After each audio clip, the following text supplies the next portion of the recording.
As Lions fans, we've lived through enough almost moments to know how fast things can change in this league.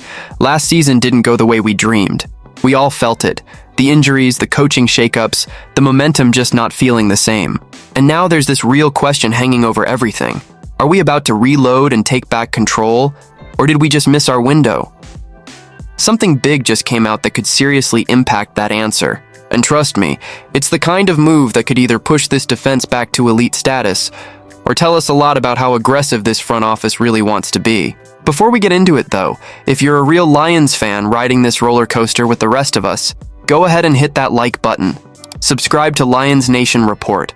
We're a new channel trying to build something real here, and we're pushing for our first 300 subscribers. If you bleed Honolulu blue like I do, this is the spot for you. So here's what just dropped. According to Matt Bowen over at ESPN, the Detroit Lions have been named the best fit for free agent edge rusher Joey Bosa. Yeah, that Joey Bosa, 5-time Pro Bowler. And when I read that, I had two reactions at the same time.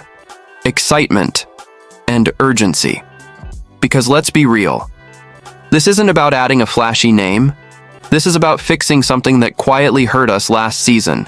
Bowen pointed out that Detroit had just 16 sacks on third down last year, which was tied for 15th in the league, middle of the pack. And if you watched every game like I did, you felt that. Too many third and longs where we couldn't close. Too many drives extended. Too many moments where one pressure changes everything. Now imagine plugging Bosa into those sub-packages. He had 5 sacks in 2025 with the Buffalo Bills, and while that number doesn't jump off the page, the fit is what matters. Bowen specifically said Bosa would complement Aiden Hutchinson perfectly. That speed-to-power ability, the relentless motor, the way he cleans up late in plays. And that's the key. We've already got our alpha in Hutch, but offenses adjusted. They chipped him.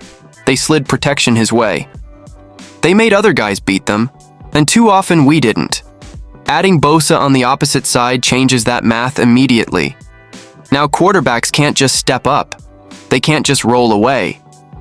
Now you're dealing with two legit threats crashing in. That's how you win in January. That's how you close games. And let's not ignore the bigger picture here. 2025 didn't fall apart for one reason. We dealt with injuries. We lost both Ben Johnson and Aaron Glenn to head coaching jobs. That's massive. When you lose both coordinators in one offseason, there's going to be turbulence. Even with Dan Campbell setting the tone, that kind of reshuffling matters. And we saw it. We finished 9-8. 9-8, after going 15-2 the year before. And the margins? Razor thin. A play here, a third down there, a stop in the fourth quarter. That's the difference between hosting playoff games and watching them from the couch. Meanwhile, the division isn't getting easier. The Green Bay Packers are still right there. The Chicago Bears are trending up, especially with Caleb Williams developing. Just making the postseason is becoming a fight. So when people ask, did the Lions miss their Super Bowl window? I hate that question, but I get it. 2024 felt special. 15 wins, everything clicking. That felt like the cleanest shot. But here's the thing. This roster still has enough talent to be a perennial playoff team. That window doesn't slam shut unless the front office lets it, and that's why this offseason feels defining. If you add someone like Bosa, you're signaling aggression. You're saying, we're not stepping back. We're doubling down. You're acknowledging that elite pass rushers are how you survive deep playoff runs. Now, obviously, contract matters, age matters, health history matters. You don't just throw money around. But if the price makes sense, if the medicals check out, this is exactly the kind of calculated swing you take when you're trying to get back to dominance. Because if we sit still, if we convince ourselves 9-8 was just bad luck and don't address the real issues, that's when you look back and realize the window was open for one brief moment before it slammed shut.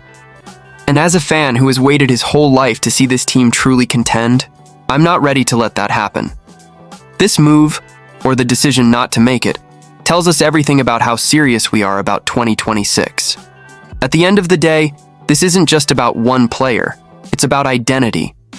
Are we the team that curb-stomped opponents and dictated games? Or are we drifting back into almost territory? I still believe in this roster. I still believe in the culture. but belief has to be backed by action. Let me know what you think. Would you bring in Joey Bosa? Or do you think we roll with what we've got?